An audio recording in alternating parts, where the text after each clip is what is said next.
accurately describe how the different structures in our body are related one to another, we often take advantage of anatomical planes. Now, there are three cardinal or primary planes of our body, and these will be oriented in an X, Y, and Z type of orientation. Now, some of the planes are going to be mobile and be adjustable, whether to the front or back or up or down throughout our body. The first of them, however, is going to only be located in one specific point, and that is the midline.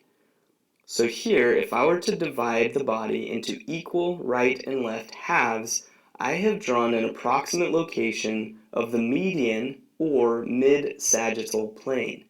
So this plane is specifically located right in the middle of our body, and again would subdivide it into equal right and left halves.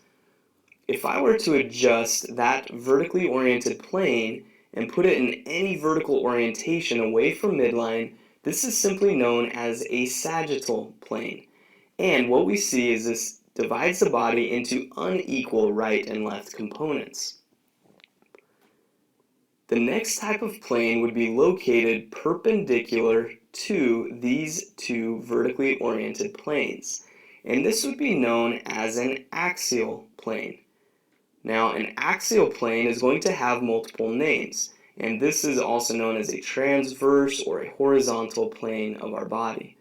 And as we can see, it's going to be at a right angle to those vertically oriented median or mid-sagittal planes and any of the sagittal cuts throughout our body.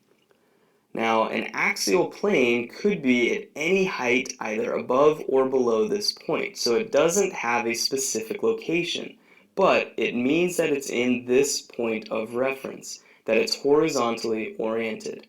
So typically, if a physician ordered an MRI, this would be taken in a horizontal or axial plane.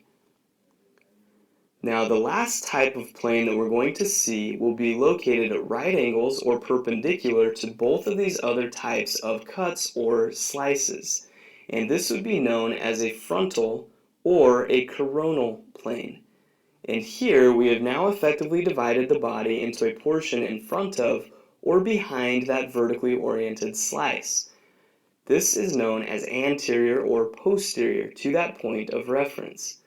So the three different cardinal planes, the frontal, median, and axial, are going to subdivide the body into different organizational points of reference.